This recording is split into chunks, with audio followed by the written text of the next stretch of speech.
Welcome to this channel Smile. Hope you are learning easily with me. Today's class is going to be very important because I am going to teach you how to make negative sentence by using not only but also neither nor, no sooner than, none but. তোমাদের এটা করতে সুবিধা হবে negative two affirmative and affirmative two negative sentence কিভাবে তোমরা তৈরি করবে। এছাড়াও স্পোকেন ইংলিশে তোমরা কিভাবে নট অনলি বাট অলসোকে ব্যবহার করবে, নো সুনার দ্যানকে ব্যবহার করবে, নেইদার নরকে ব্যবহার করবে, নন বাটকে ব্যবহার করবে, সেগুলো তোমরা শিখতে পারবে খুব সহজে এই ক্লাসটি যদি তোমরা মন দিয়ে প্রথম থেকে শেষ পর্যন্ত দেখো। প্রথমেই জানাই সবাইকে স্বাগত। আশা করি তোমরা খাতা এবং কলম নিয়ে রেডি আছো। চলো সময়কে ওয়েস্ট না করে আমরা সময়ের সঠিক ব্যবহার করে নিই। তোমাদেরকে নট অনলি বাট অলসোর ব্যবহারটা আমি প্রথমে আলোচনা করছি। নট অনলি বাট অলসো কখন ব্যবহার হয়? নট অনলি বাট অলসো তখনই ব্যবহার হবে যখন শুধু একটিই নয় অপরটিকেও বুঝাবে। অর্থাৎ শুধু একটিই নয় অপরটিকেও বুঝাবে। এখানে দেখো নয় কথাটা এখানে যুক্ত করে দেওয়া হয়েছে, তাহলে এটি একটি negative sentence. Not only but also ব্যবহার করলেই আমরা নেগেটিভ সেন্টেন্স তৈরি করতে পারবো। তাহলে সেন্টেন্সটা যদি অ্যাফার্মেটিভ সেন্টেন্স থাকে, বোথ দিয়ে জয়েন করা থাকে, তো সেটাকে নেগেটিভ করতে গেলে আমরা অফকোর্স নট অনলি বাট অলসোকে ব্যবহার করব। যদি অ্যাফার্মেটিভ সেন্টেন্সে অ্যাজ ওয়েল অ্যাজ থাকে, অফকোর্স আমরা নট অনলি বাট অলসোকে ব্যবহার করব। তাহলে তোমাদেরকে এই প্রথম জিনিস যেটা মনে রাখতে হবে সেটা হচ্ছে, যখন আমরা নট অনলি বাট অলসো ব্যবহার করব তখন কোন সেন্সটা থাকবে সেন্টেন্সের মধ্যে। একটি শুধুমাত্র একটিই নয় অপরটিও বটে, অর্থাৎ শুধুমাত্র একটাই নয় তার সঙ্গে আরেকটাও সে করতে পারে। শুধু একটা সাবজেক্টই নয় অপর সাবজেক্টটিও বটে, শুধু একটা ভার্ব নয় অপর ভার্বটিও বটে, শুধু একটা অবজেক্ট নয় অপর অবজেক্টটিও বটে, শুধু একটা কমপ্লিমেন্ট নয় অপর কমপ্লিমেন্টও বটে। এইভাবে যখন কোনো সেন্স থাকবে বাক্যের মধ্যে তখন আমরা নট অনলি বাট অলসোকে ব্যবহার করব। Is it clear? এটা তোমাদের কাছে পরিষ্কার হয়েছে?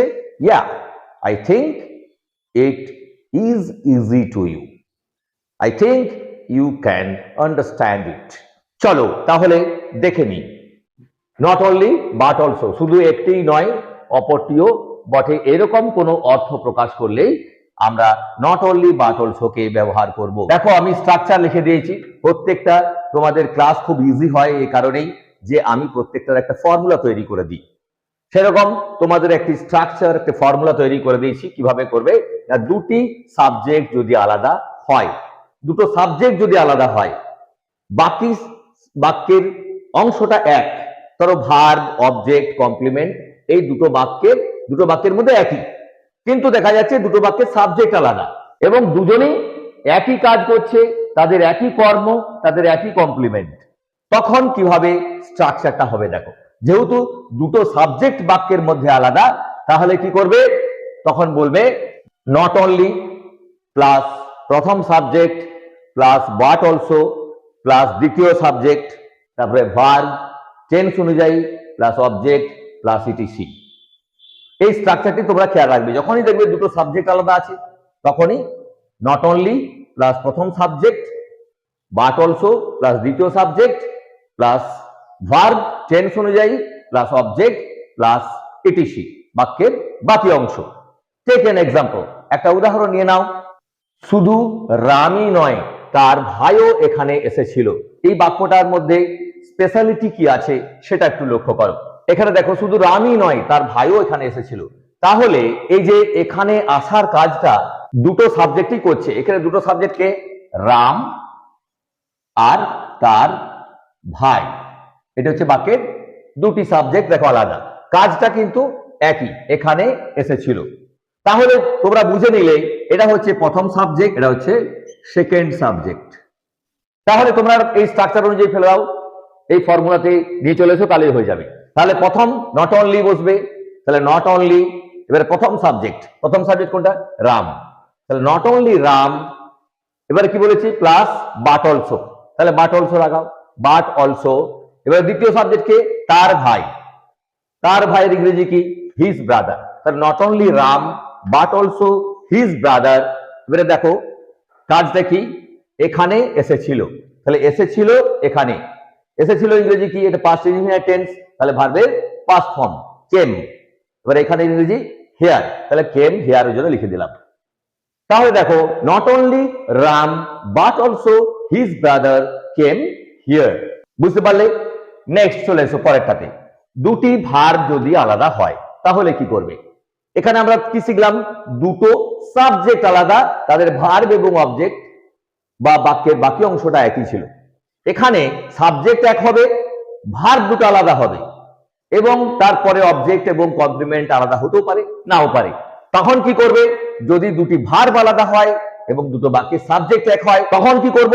আগে সাবজেক্টকে ব্যবহার করব, তারপরে নট অনলি দিয়ে প্রথম ভার্ব লিখবো টেন্স অনুযায়ী, তারপরে লিখবো দ্বিতীয় ভার্ব, সেটাও টেন্স অনুযায়ী, ওর প্লাস অবজেক্ট প্লাস কমপ্লিমেন্ট। দেখো আমি সেটাই লিখে দিই, subject plus not only plus first verb plus but also plus second verb tense অনুযায়ী, দুটো ভার্বই কিন্তু টেন্স অনুযায়ী বসবে, তারপরে অবজেক্ট, তারপরে ইটিসি। চলো একটা উদাহরণ নিয়ে নিই। ছেলেটি শুধু পড়াশোনাই করে না, খেলাধুলাও করে। তাহলে এখানে বাক্যের সাবজেক্টকে ছেলেটি। এই যে পড়াশোনা করা এবং খেলাধুলা করা, এই কাজটা কে করছে? একজনই করছে, একটাই সাবজেক্ট। তাহলে এখানে সাবজেক্টটা হচ্ছে একটাই, ভার্ব অর্থাৎ কাজ করাগুলো আলাদা আলাদা করছে। একই ব্যক্তি দুটো কাজই সে করছে। কাজ দুটো কোনটা? পড়াশোনা করা আর একটা খেলাধুলা করা। এটা একটা দিক ভালো, এটা আমি শেষে লাগাবো। তাহলে কি হবে? প্রথমে সাবজেক্ট লিখবে, যেহেতু ভার্ব দুটো আলাদা, তাহলে কি করব? নট অনলি বাট অলসো দিয়ে দুটো ভার্বকে জয়েন করে দেবো। তাহলে কি হবে? জয়েন করলে the boy not only, the বয়টা third person singular number, reads হবে, the boy not only reads but also plays, এবারে ভালো হবে ওয়েল। তাহলে কি হলো? The boy not only reads but also plays well, মানে ছেলেটি পড়াশোনাও করে ভালোভাবে, আবার খেলাধুলাটাও করে ভালোভাবে। তাহলে এখানে দুটো ভার্ব আমরা আলাদা পাচ্ছি, তাই দুটো ভার্বকে নট অনলি বাট অলসো দিয়ে জয়েন করে দিলাম। কি হয়ে গেল? নেগেটিভ সেন্টেন্স হয়ে গেল। চলে এসো পরেরটাতে। 3 নম্বর নিয়ম, দুটি অবজেক্ট যদি আলাদা হয়। আমরা প্রথমে শিখলাম দুটো সাবজেক্ট আলাদা হলে, দ্বিতীয় পদ্ধতিতে শিখলাম দুটো ভার্ব আলাদা হলে, এবারে আমরা শিখবো দুটি অবজেক্ট আলাদা হলে। তখন স্ট্রাকচারটা কি হবে?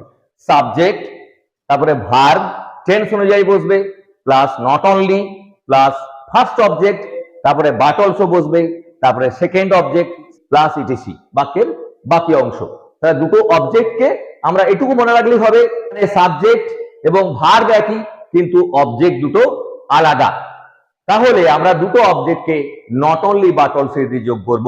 নট অনলি প্লাস প্রথম অবজেক্ট, বাট অলসো প্লাস দ্বিতীয় object. Take an example, Ranjan শুধু মাত্র ফুটবলই খেলে না, ক্রিকেটও খেলে। তাহলে কাজটা কি? খেলা।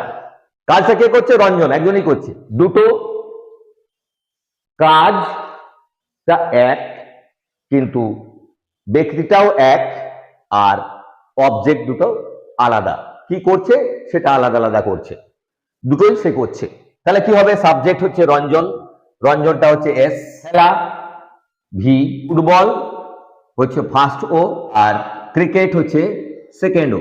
তাহলে কি হবে? প্রথমে সাবজেক্ট হচ্ছে রঞ্জন, রঞ্জনটা থার্ড পারসন সিঙ্গুলার নাম্বার, তাহলে কি হবে? Plays. Ranjan plays not only football, যেটা ফুটবলটা আগে আছে, তাহলে Ranjan not only plays football but also cricket. তাহলে কি হলো? পুরো বাক্যটা সেন্টেন্সটা আমরা একটু দেখে নিই। Ranjan plays not only football but also cricket, right? Okay, next চলে এসো 4 নম্বর।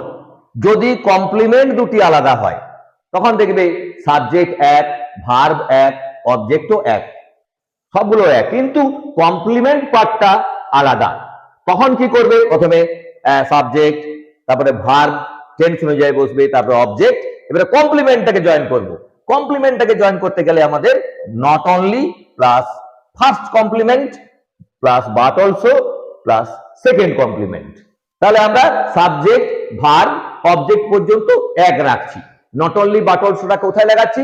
দুটো কমপ্লিমেন্টকে নট অনলি বাট অলসো দিয়ে যোগ করছি। নট অনলি প্লাস প্রথম কমপ্লিমেন্ট, বাট অলসো দ্বিতীয় কমপ্লিমেন্ট। একটা উদাহরণ নিয়ে নিলে তোমাদের একেবারে পরিষ্কার হয়ে যাবে। সে শুধুমাত্র কলকাতায় যায়নি, হাওড়াও গিয়েছিল। তাহলে এখানে তার যাওয়াটা, সে এবং যাওয়া এই দুটো কমন, আর প্লেস দুটো আলাদা, কলকাতা আর হাওড়া। তাহলে সাবজেক্ট এবং ভার্ব এক। সাবজেক্ট হচ্ছে সে, তাহলে হি। এবারে ভার্ব দুটোও এক, গিয়েছিল। গিয়েছিল ইংরেজি কি? গো এর পাস্ট ফর্ম হয়ে যাবে ওয়েন্ট, তাহলে হি ওয়েন্ট। এবারে কি লাগাবো? কমপ্লিমেন্ট দুটো আলাদা, তাহলে দুটো কমপ্লিমেন্টকে নট অনলি বাট অলসো দিয়ে যোগ করবো। তাহলে হি ওয়েন্ট নট অনলি, এখানে টুটা নট অনলির পরে লাগাবো। He went not only to Kolkata but also to Howrah. তাহলে এখানে আমরা কি পেলাম? He went not only to Kolkata but also to Howrah. এই চারটা আমাদের সেন্টেন্সের চারটা পার্ট আছে, সাবজেক্ট, ভার্ব, অবজেক্ট আর কমপ্লিমেন্ট। এই চারটা পার্ট যদি এরকম ভাবে হয়ে থাকে, আমরা নট অনলি বাট অলসোকে এই ভাবে চারটা খণ্ডে আমরা ভাগ করে করে তোমাকে শিখিয়ে দিলাম। এবার আমি আরো কয়েকটা এক্সট্রা উদাহরণ দিয়েছি, দেখো তোমরা নিজেরা এটা প্র্যাকটিস করার জন্য দিচ্ছি। শুধু বাবাই নয়, মাও আমাকে উপহার দিয়েছিল। শুধু বাবাই নয়, মাও এখানে উপহার দিয়েছিল। আচ্ছা, বলতে পারবে? Sayan? Okay, right right. Sayan is saying, এখানে বলছে যে দুটো সাবজেক্ট আলাদা, দুটো সাবজেক্টকে নট অনলি বাট অলসো দিয়ে যোগ করে দিতে বললো। He is right. তাহলে কি হবে? Not only father but also mother যে কি হবে? Gave me gift. Not only father but also mother gave me gift. চলে এসো পরেরটাতে। সে শুধু আমাকে উপদেশই দেয়নি, সাহায্যও করেছিল। এটা পাস্ট টেন্স। তাহলে এখানে কি করছি? দুটো ভার্ব আলাদা আলাদা পাচ্ছি। তাহলে হিটা কমন অংশ, তাহলে হি দুটো ভার্বকে নট অনলি বাট অলসো দিয়ে যোগ করে দেবো। He not only advised but also helped me. মিটা শেষে লাগালাম কেন? না, দুটো ভার্বের অবজেক্ট কিন্তু একটাই, মি। তাহলে আমাকে শেষে একবার লিখে দিলেই হয়ে যায়। তাহলে কি হলো? হি not only advised but also helped me. এইভাবে তোমরা নট অনলি বাট অলসোকে ব্যবহার করে অনেক অনেক সেন্টেন্স তৈরি করবে, এবং তোমরা অ্যাফার্মেটিভ থেকে নেগেটিভ এবং নেগেটিভ থেকে অ্যাফার্মেটিভ সেন্টেন্স তৈরি করতে পারবে, যদি এই রুলস গুলো ভালো করে তোমরা মন দিয়ে দেখো, তাহলে তোমাদের আর কোনো অসুবিধা থাকবে না। সত্যি যদি তোমাদের এই চ্যানেলটি কাজে লাগছে, তোমাদেরকে সাহায্য করছে, অবশ্যই তোমরা চ্যানেলটিকে এখনো পর্যন্ত যারা সাবস্ক্রাইব করোনি তারা অবশ্যই এক্ষুনি সাবস্ক্রাইব করে নাও এবং বেল আইকনটি প্রেস করে রাখো।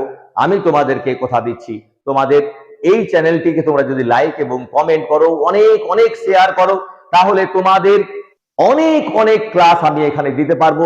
তোমরাই হচ্ছ আমার কাছে motivation. So please motivate me by liking and making comment and sharing this link to others.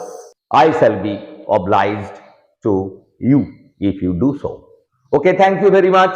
Have a good day. We shall meet in another class within a very short while. Tata.